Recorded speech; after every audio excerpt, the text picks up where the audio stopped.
I did like that. It is Edge Radio Australia. It is time for look at this man. Look at the enthusiasm. Ready to go.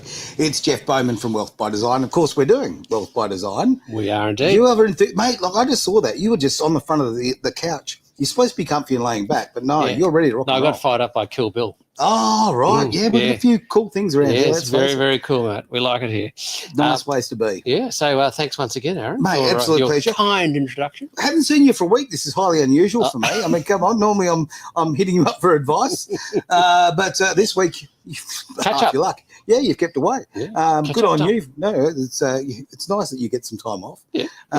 But guess what? You brought a guest in. We have What a indeed. surprise. Very exciting day today, Aaron, because as you know, Wealth by Design bring all the right people together. Completely the people agree that with that. save you money and make you money.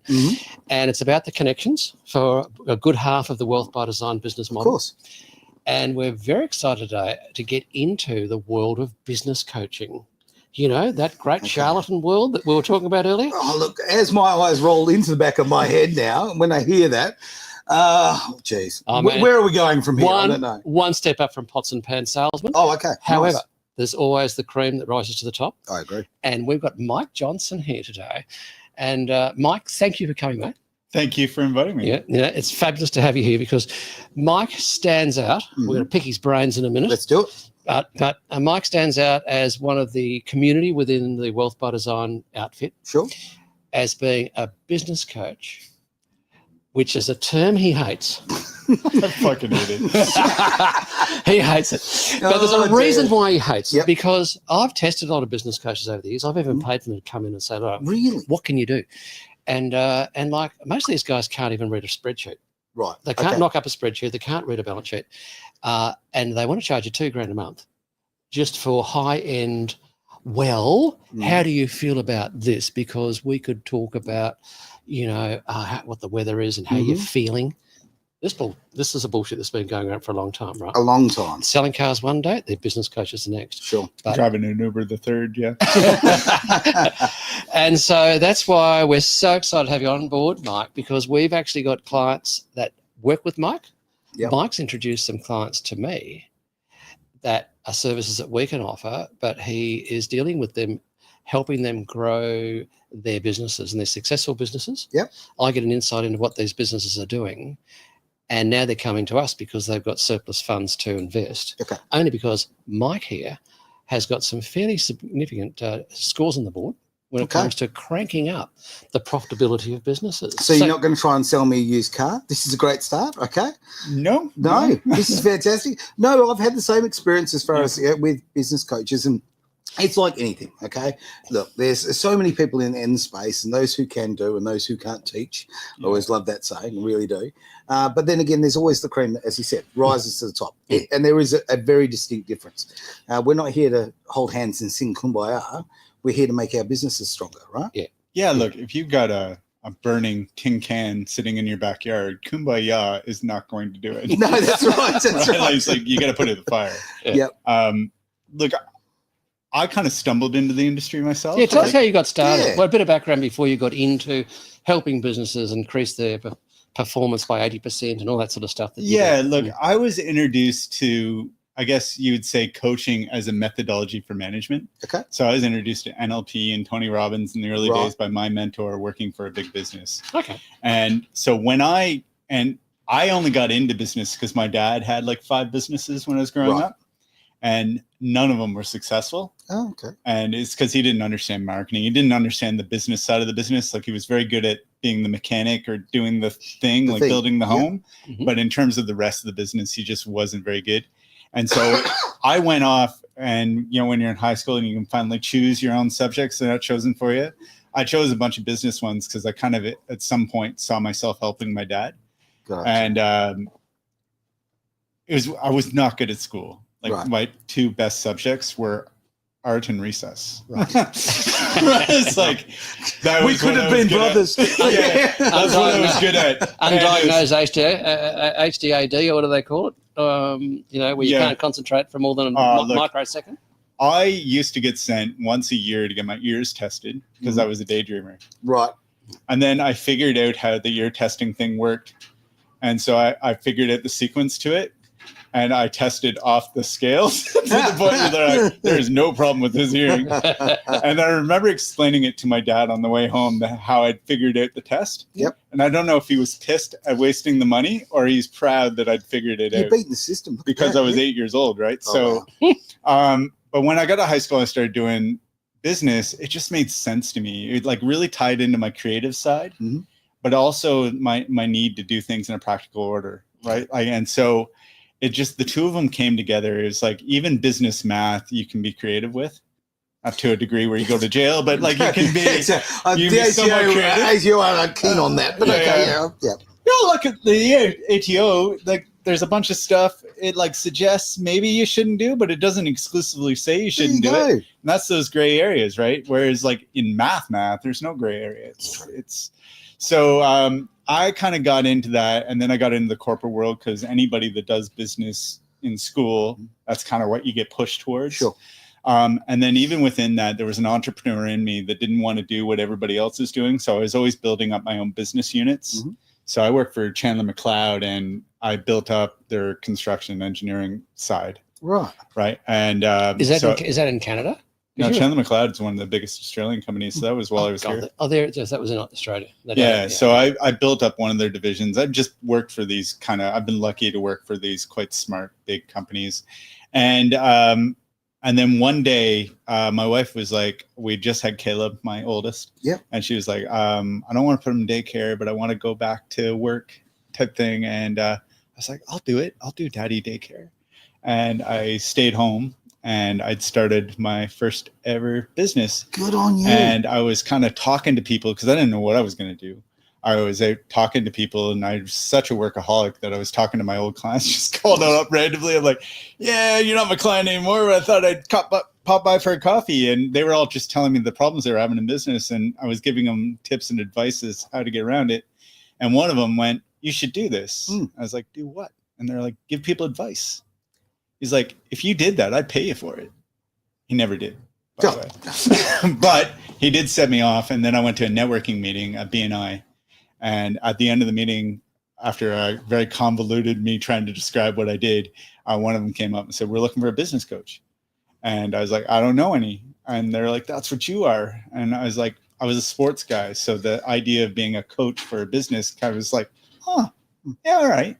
Until I met another business coach, and I was like, oh, I'm not that. I'm not that. Right. Can I have another title, please? Yeah. So it was many years of me kind of playing around, and like I never really intended to get into it. It just kind of fell into my lap. Yeah. The coaching methodology that I use, I learned long ago. I was using it in management. And so it was just naturally what worked for me in these environments. I started to apply it to small business. Okay. I started applying numbers because, look, it's going to sound disrespectful when I say it, right? But when an owner tells me how they feel, I'm like, I really don't give a shit. Right. And when I say that, I don't give a shit because you're not Yoda, right? It's like your numbers will tell me what's wrong in your business. Yep. I feel like this is where the problem is. Like, you're not Yoda. Like, it's like, if my client's Yoda, I'll trust him. He's got the force. I'm not going to play with that shit.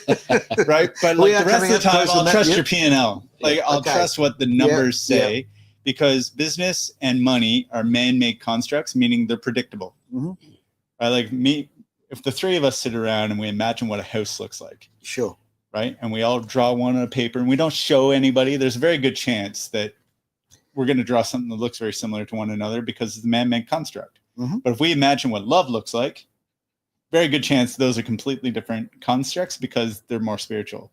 I think the biggest lie told in the business coaching industry is that business is a spiritual game. Oh, yeah. Yeah. So say that again. I'm sorry. I think the biggest lie the business coaches want to spell, because it sounds beautiful, is that business is a spiritual game. A spiritual game. Yeah. Because you walk out there, you go, well, I'm loving on my clients and I'm doing this. And I'm like, okay, and you're going to get love in return, but you're not going to get fucking money. No, that's right. Yeah. Right. Because business is an economic game, right? It's not a spiritual game. Right. That's why you can see the truth in the P&L. Yeah, absolutely. Yeah. So I would rather rely on that, because at the end of the day, I want what my dad never had. I want him to make more personal income. Okay. and I want them to have more time to enjoy it. Yeah. And that's what I want for every one of my clients, which is why you saw what you saw when you started looking at my clients. Yeah. Right. Is my focus is on making more, working less. Yep. Yeah. And it's about efficiencies. And there was a fantastic captain of industry called Robert Carnegie, I think his name was, an Australian guy. It's not Robert. Anyway, Carnegie. And he is a highly, highly acclaimed Australian guru in this area. Are you going to area. need the Heimlich over there? Oh, you get you a coldie? Got a coldie? Got this going on. And he basically made a statement many years ago. He was knighted, this guy. And he basically said that one of the biggest problems with Australia is their lack of skill sets in management. So biggest problem with businesses in Australia was a lack of skill sets in management. And all the business people, well, that's not, but a lot of people will come out of their trades and not go and set up in a business, or they're good at something in their backyard. Agreed.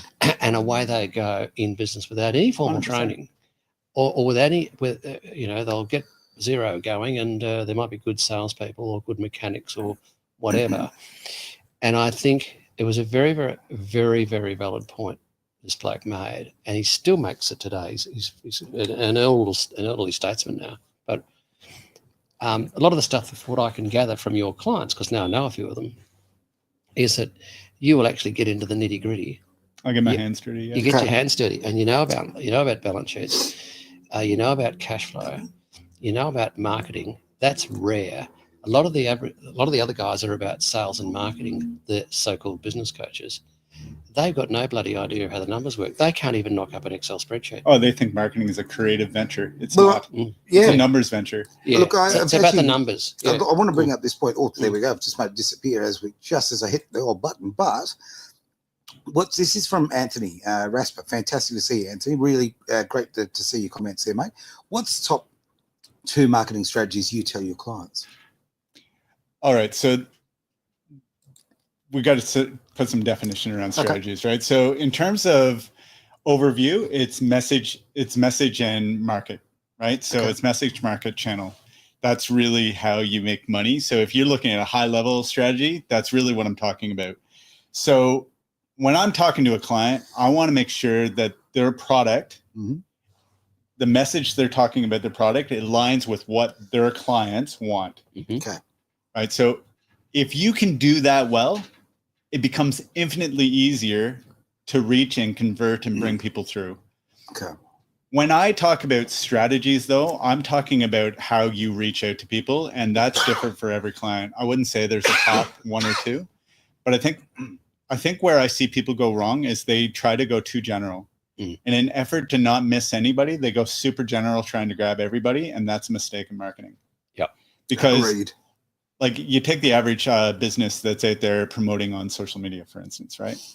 And it's changed, because if we were sitting down, we were smoking our cigars, and we're in the 1950s, right, having this conversation, we would be talking about how to outcompete with another business. So you would look at your competitor and you would go, okay, I've got to give a better message, better offer than my competitor does, right? Right. Because you would be on a magazine or somewhere where there's an expectation of having an ad that interrupted your day-to-day that you just expected. Sure. And then my ad had to be better than his ad. But today we're in that market where I don't like being interrupted anymore. And what I'm actually competing with isn't a business. It's pictures of people's cats and children and what they ate last night. It's a different game. It is 100%. So my messaging has to actually hit them on a more personal level, not just say I'm better than the other guy. Yep. Right.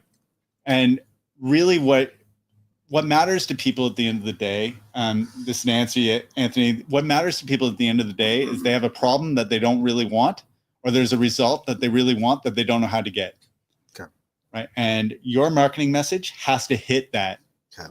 And if you do, and you know specifically who you're doing it for, like I've got an absolute killer strategy for people that are in media, that love to wear hats. Oh, fantastic. I know your market. Check that out. Oh, Right? Like That's if I can describe my market to that degree, you Mm-hmm. can't not listen because your brain will automatically go course. bang. Mm. So I think, getting your message and your market right are really important before we start talking about channels or strategies. Okay. And so my biggest thing when I work with somebody is they're probably already spending money on channels. I'm just like, let's go change the market and the message. Let's figure out who you're really marketing to. Mhm. Let's figure out what the problem is.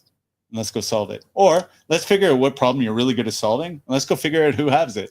Yeah, okay. It can be either order. You got to do both. I don't care which order we're doing it in, but it's But those two ultimately, your things. product solving, problem 100%. solving, rather. Yeah. Yeah. It's like figure out the problem you solve Mhm. and then figure out who has it. Yep. Or figure out who you want to help and figure out what problems they have. One or the other. It doesn't matter which order you do this in, but that's kind of the method. And Well, that's where I start with my clients overall. fantastic. that Hopefully, is you've answered your question there, young Anthony. good to see. Well, I'm assuming he's young. Lots of good comments coming through. Let's have a look at another one that we've got here. This is from Lisa. Lisa says, what has coaching top performers taught you, Michael? You know what I will say, the big difference between people who are top performers and people that want to be top performers, and this is one of those things that's going to sound really trite when I say it. It's commitment, right? Okay. Somebody who is a big top performer, Mhm. like people that are struggling or people that want to be, Sure. right? Where they're like, hey, I'd love to have $1 million. They kind of treat life like it's this trial. You know what? I'm going to try this for 90 days and we'll see what happens. Or, I'm going to buy this course and we'll see what happens, right? The people that really do make it, they are committed.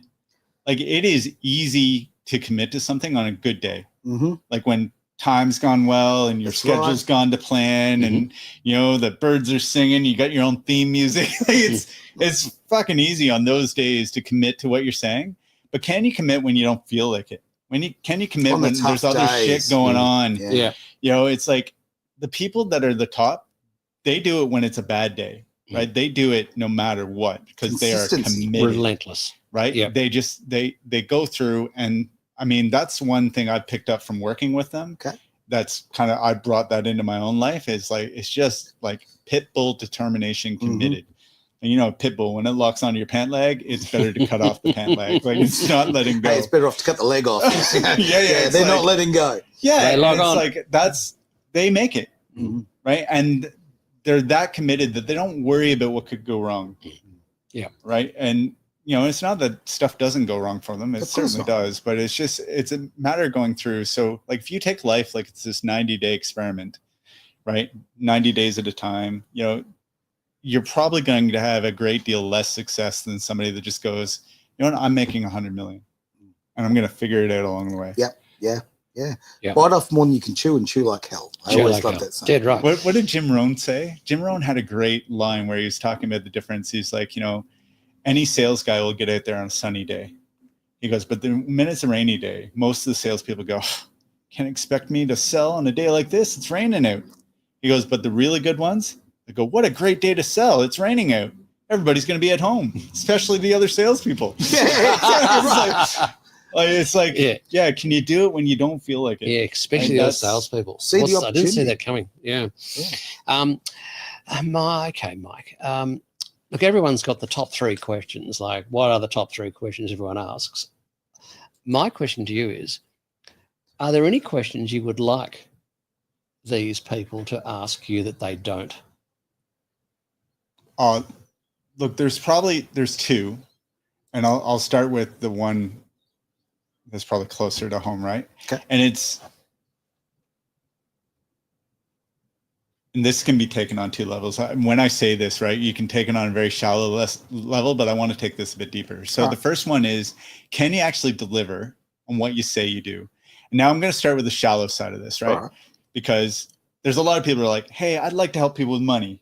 But if you're not good at money, right, if that's not your strong suit, should you be helping other people, right? Like, sometimes we got to be honest with ourselves and say, just because I'm interested doesn't mean I'm skilled, right? Your business has to be something you're skilled in, not just interested in. Yeah. Right. There's plenty of things I'm interested in that people won't pay me a bloody dollar for. Right. Are you skilled? So that's number one. And that's more when you're getting started. But the second side of this is, I get that every business, when it starts out with this, like, you got to be the guy delivering, you're the marketer, you're the website, you're the CEO, the chief everything officer, right? But if you really have a dream of having a personal income of 300, 400,000, maybe you want to build a school for a small community back home type thing. If you really want that side of income, that's not going to be you delivering. So then that question takes a deeper meaning, which is, can I deliver when it's not me delivering? Right? How can I keep this consistency for my clients over the long haul, especially if it scales or I'm good at it and lots of people need it, which is the only reason, which will lead me to the second question, but is the only reason to really be in business. Can I deliver? Do I have the structures in place? Do I have the right team in place? How quickly could I train up somebody to do what I do? Right? Like, franchises ask this question all the time. There's a reason you don't see a lawyer's franchise, and I make lawyers, because it takes 4 fucking years to train the guy, probably longer, right? Whereas to make a hamburger, significantly less time. Yep.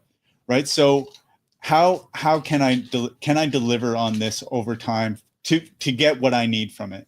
Which then leads me to the other question that people should ask. I say this all the time. Is there enough gold in this dig?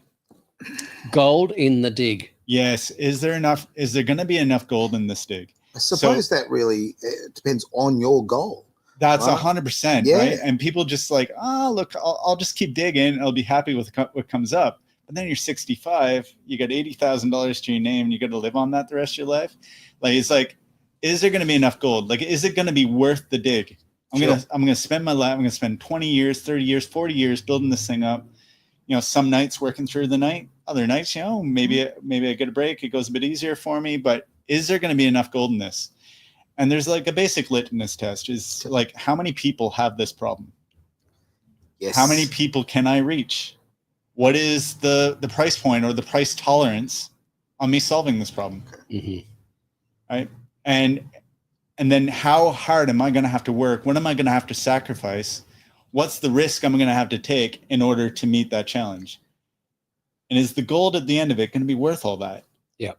Bunker Hunt is this like Texas oil billionaire said, success is easy. Decide what you want, decide what it'll cost you, and then go pay the price. There's a lot of truth in that statement. There is a ton of truth. Wow. And I think the middle part is the hardest part. Decide what it will cost. Because we all have this dream that it won't cost us shit. In fact, man, me and you could write a bullshit book this afternoon. We could do it together. Call it the 3.5 hour work week, and we'd be billionaires. It'd be all lies. Yeah. But we could do it. You see it, right? Because people want to believe that there's some thing out there that you can have the gold without the dig. Yeah. You're going to dig. They want the easy lie, don't they? The hard truth is, no one's lining up for that. That's for sure. Yeah. Yeah. Okay. Well, like they did a study where they asked a bunch of business owners, like, knowing what you know now, would you have done it? Like, nah. Really? Yeah. Wow. Oh, you think about it. Like, the average business, right, is making. So if we just do average business, so we take all the businesses in Australia, and we take all of their revenue and we break it down the average, it's less than 60 grand. Now, just let's further qualify that. We're not talking BHP or there was small business. We're talking small businesses. Okay. Yeah. Okay. So up to. Small businesses are, by the way, are classed anything under 100 million. Right. Okay. That's a definition. I didn't even know that. That's the definition by the ATO of a small business. Anything less than 100 million.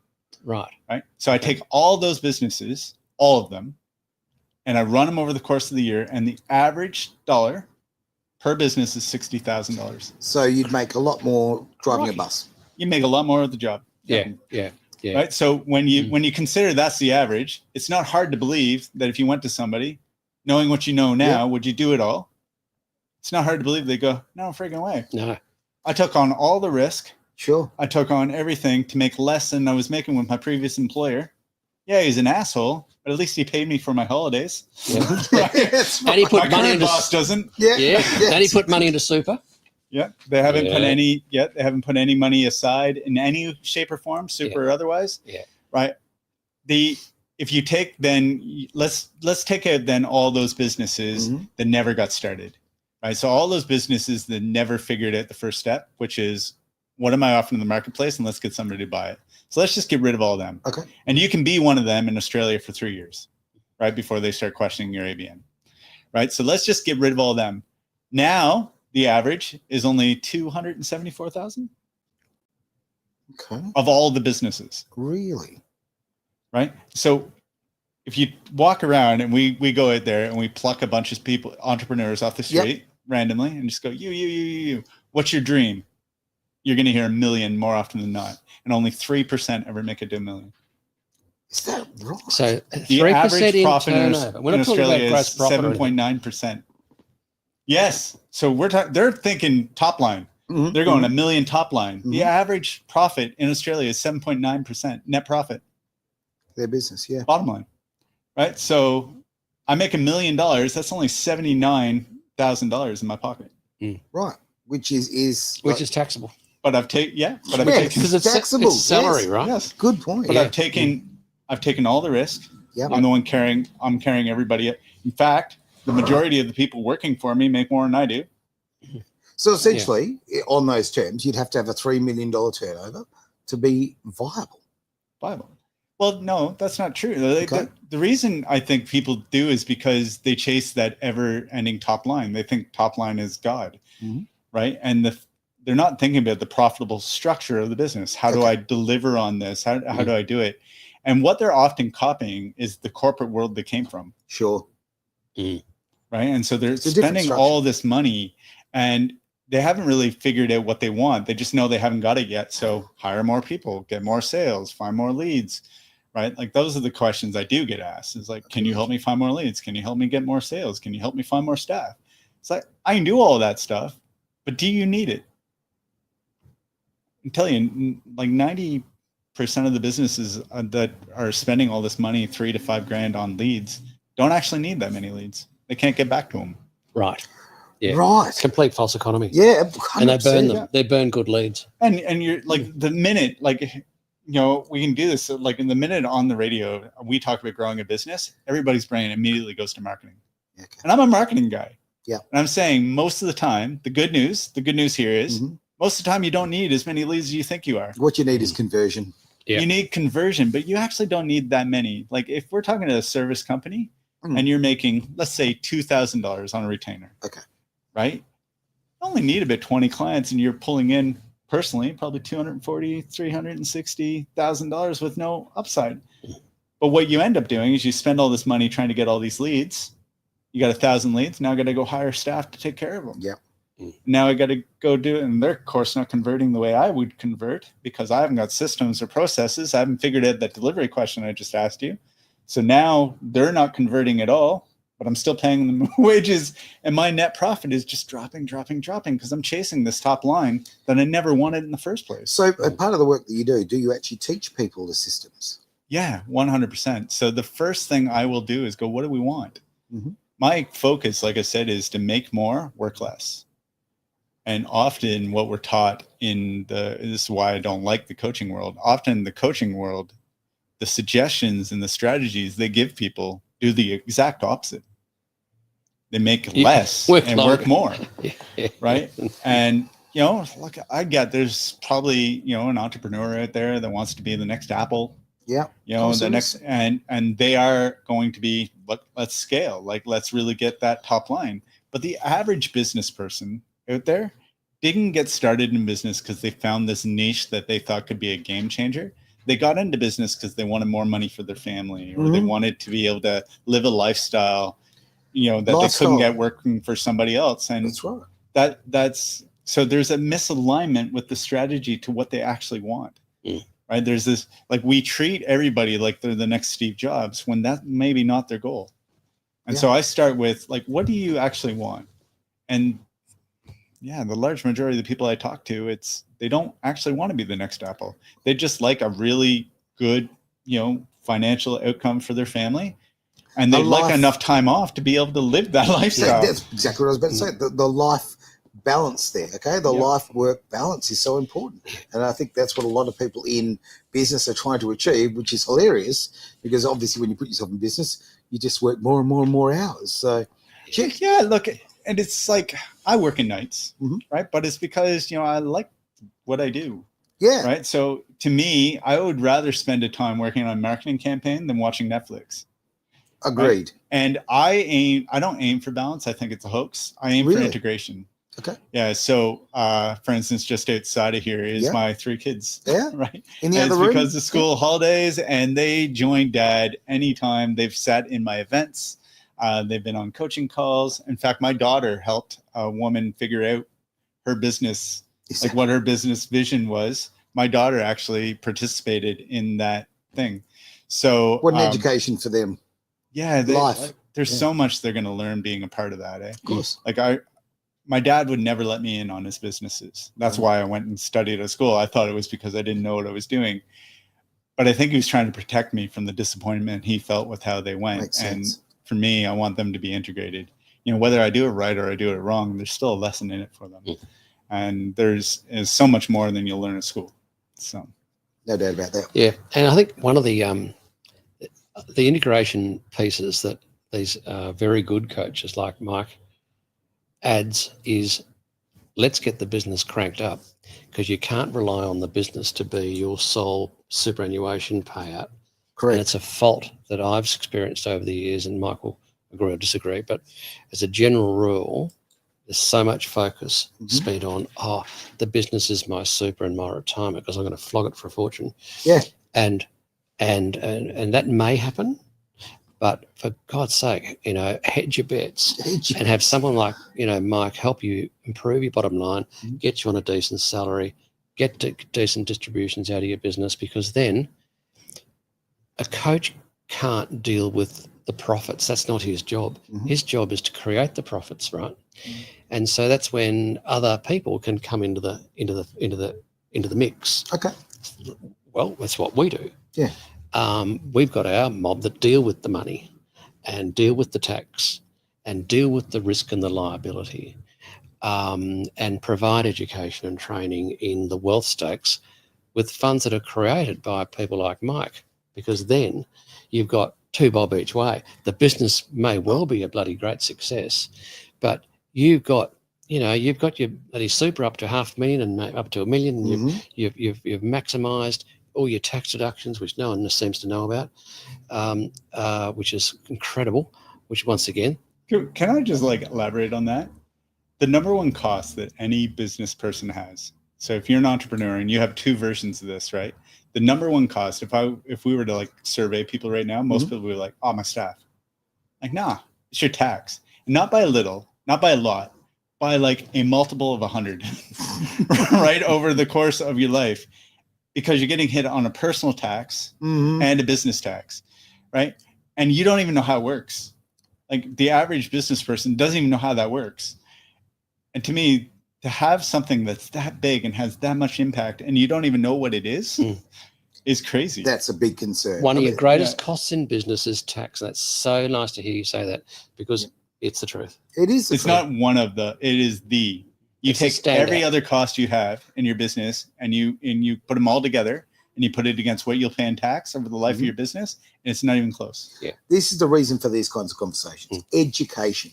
If you don't know, you don't know. And so many people are out there, they're starting new businesses, or they've had businesses for years, and they don't know the fundamentals. And that doesn't mean because they're bad at what they do. It's much like what you said. A lot of people have kind of fallen into owning their own business, their profession, because of that was the natural progression, to actually become so you might be a great mechanic, you might be a great bodybuilder, you might be a great, I don't know, making widgets, I don't know. But whatever you're good at making, you might not really be good with balance sheets. You really might not be good with marketing, and you need the education. And you may not have the right accountant.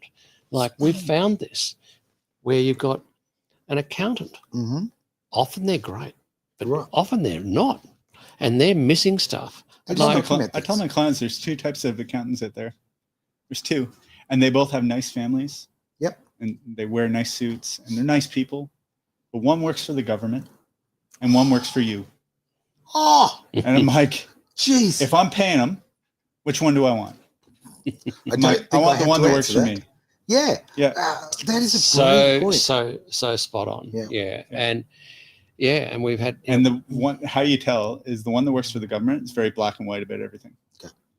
Yeah, that is so, and they're not creative. Nope. Yeah, Not I've at had all. both. I've had, the ones who just like to document things, and it's pretty much at the end of the year, sign this, sign that. And I've had others, hey, I've got a bit of an idea about, they're the ones I want. have you thought about this? Yeah. That's what I like. Yeah. Well, we were with a guy called Brian. I just need you He to was on sign last this. week, right? Yeah. Brian Sims from Simco, and he's a cracker. Like, he will sit you down in April, May, and go, listen, we should be talking about this, and we'll fix the tax bit for this year, but what about next year? And he's proactive. Yeah. And it's so important to me. And it's what we're developing, this magnificent sort of group of sort of A-listers in the bloody, we're looking after the client's best interest bit, right? Whether it be tax, whether it be making your business profitable, blah, blah. Well, like, it all comes back, right? Like, we talk about tax, we talk about self-managed supers, we talk about marketing strategies, what's it all for, right? It's so that you can have income to live the lifestyle you want, right? And it all works, but we somehow get outside that was the core goal, and we think, it's about getting more clients. It's about scaling up my business, about buying this new technology, about getting this. Like, it was never, ever about any of that. Right? You've got to get the right team around you that realizes what it's really about. And it's really about you living the lifestyle you want to live for you and your family, and having enough time to enjoy it. Right? Whether we're talking time as to how many hours I work per week, or we're talking time as to how many years of my life I can have exited my business and have enough income to live. On your point of the one business thing, I did a metaphor with a client a few years ago. I think it was just a good visual, right? I had this platform, I had this square. I said, when you said you want to take care of the people you love, right? I want you to now tell me who they are. I was like, so there's you and there's your husband, and we'll put them on. I'm like, who else? And they're like, 3 kids. I'm like, okay. And they're like, 2 of them are married, so they're partners as well. I put them on. I said, the other one, do you think they'll get married? And they're like, yeah, let's put them on anyway, even though we don't know who it is. Okay. I'm like, they're going to have kids? I'm like, yeah, probably. I said, it's 2.5 kids, so I'll give this one 2, I'll give this one 3, and I'll give this one 2. Right? And we added that up. And then we started, it was like, anybody else? Oh, my sister. I'm really close to my sister. And we threw them up and we put them on the platform. I said, okay, so we want to hold them up. So they're at a lifestyle here and we want them to be here. Yes. Okay. And they're like, yeah. I'm like, okay, so we need to put a leg on this table. I said, so you got a business? And I put them all on this single leg, like you're spinning a plate. I said, it's a good leg. It's good business. But how comfortable you feel right now? They're like, not very comfortable. I'm like, how many legs would you like to have on this thing? And they're like, as many of those as will fit. I'm like, exactly. Right? One of the reasons I'm strong in business is because I diversify the channels in which we bring in leads. I diversify the channels in which we get sales.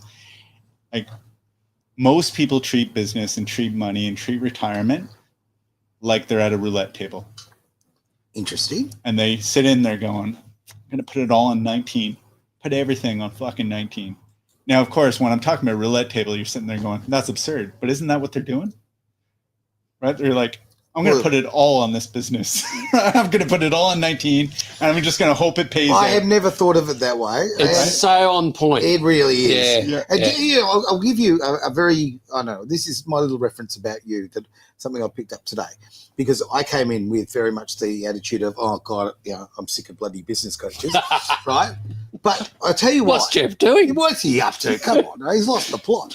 And I want to give you the pots and pans salesman thing. I was like, wow, that's a great intro. Yeah, that's right. I was thinking, yeah. Anyway, but where I'm going on this is people love overcomplicating the shit out of everything, right? And life, if you're going to be successful, is to cut through the crap and make it simple. That's the reason why the KISS principle works, okay?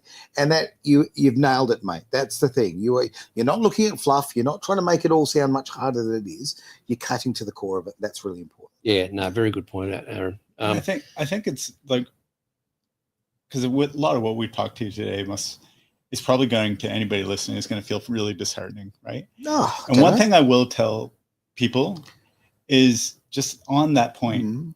Is their business right now is probably really close. Like it's not miles apart. It's probably close. And because like often what they need for a dream, I don't even have to change anything in their business. I just have to do what they're doing better. Right. So, which means they don't have to spend any more money doing it. Mhm. They don't have to hire more people. They don't have to spend any more time doing it. We're just going to do what they're already doing, but a little bit better. And I think a lot of people think because their business is currently making the less than 60 grand and they want to make 240 grand, that they're going to have to do it 400 times better. But if you understand how compounding works, and you do, Jeff, it's a bunch of small changes over time that actually change the trajectory. And it's often like 3% better. Done on multiple legs over time. And that's where you get your leverage. Yes. Yeah. And Your exponential growth. Is by having those multiple channels and those little 3% changes in the business. And that's often what I'm looking for. I'm not looking for a groundbreaking change because that means capital investment. That means lots of time building it out. That's what I don't like about the industry is that's often what they're focused on. I don't. When you said before about negativity, I haven't seen any, to be absolutely frank with you. I see opportunity, right? You know, like at the moment when the stock market, when it went down, everyone's freaking out. It's just like, oh, look at this, right? Even that's a perspective, isn't it? Well, isn't it? Absolutely. Because if that was the boot and shoe store, my wife would be on a heyday. Oh, it's so true. Exactly. She would be running in 50%. She wouldn't be going, goddamn Trump. She'd be out there just buying like crazy. It's so true. Yeah. Right? And it's the way you look at it. And it's just, I think, it's getting out of it a little bit. I don't want to venture too far in the mindset because God knows there's enough of that out there. But it really is just looking at it from the everything's an opportunity. Every problem is an opportunity. Yeah, there's an acre of diamonds in your own backyard. And people like you dig them up, right? They're actually there. Yep. And it's understanding how where the levers are and how you pull them. And a bloody good operator like you finds them. And they would never have found them without your help. And often when people do find them with the help of people like yourself, they go, Christ almighty, why didn't I think of that? But they never would have. Well, you're so close or they get there late. Yeah. 10 years down the track. Oh God, because they've picked it up somehow. They've looked at a YouTube or there's been some little magic pill that they've found, but often too late. I'm smiling because one of the first mentors I had once was like, you'll know you're doing the right thing by a client when they put their head in their hands and they cry and they're like, oh my God, why couldn't I have learned this sooner? He goes, so many people feel so good when somebody's like, oh, that was great. He's like, they're literally clapping wind at you. It's like they're pushing wind your way. And you're feeling great about that. But and it's been my experience too, is when you go, like those diamonds are in your backyard, but is it going to be worth the dig? Yeah. Right. And it's like, I'll show you how to get to it, but you got to tell me if it's going to be worth the dig. Yeah. And then when we go find them, often it's like, oh my God, why couldn't I have met you 4 or 5 years ago?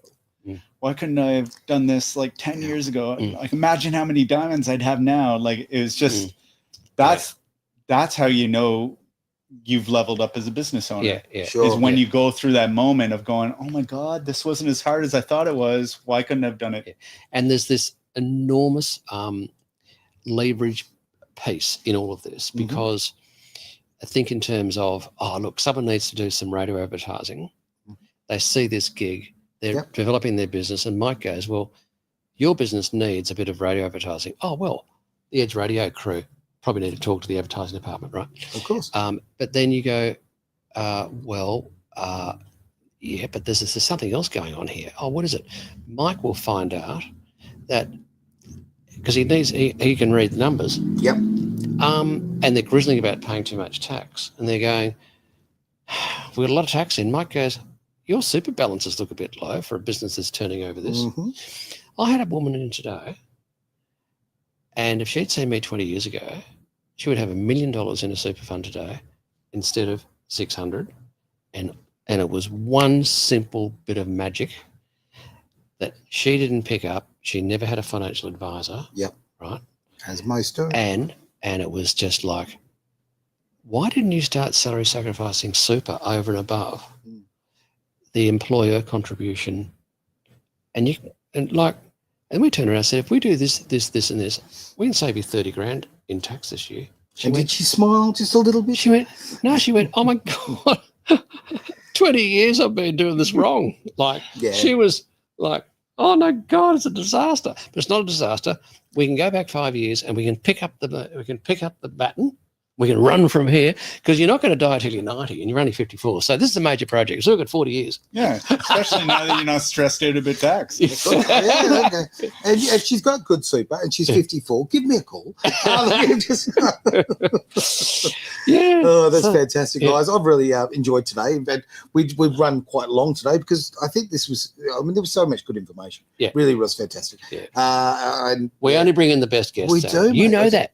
We've got a track record of this. We really do, actually. We really do. And I look, the great thing about everything you do at Wealth by Design, you attract great people, you look after them, and the trust is brilliant. I love that. From my point of view, I don't have to shop around, right? Like, I just know that, okay, if I need an accountant, I need a financial advisor, I need one of those business coaches, whatever. Pot and pan salesman. Yeah, pot and pan salesman. Okay. He's never going to forget it. Never. I tell you. All his adoring fans are going, oh my God, what are that bloody clowns? I've just got this image now of Mike with his Tupperware out there. But anyway, when we get... You give me a call, I'm showing up with Tupperware. Yeah, you will do that, mate. All right, it's time to finish the show. Thank you very much, gentlemen, and thank you for all your knowledge. Thank you for the questions that have come in. Lots of comments on the other feeds. On the other feeds too, there's lots of questions as well that we didn't see today. So I'm looking forward to going back and being able to answer those independently afterwards. But thank you very much for being part of course, Wealth by Design here on Edge Radio.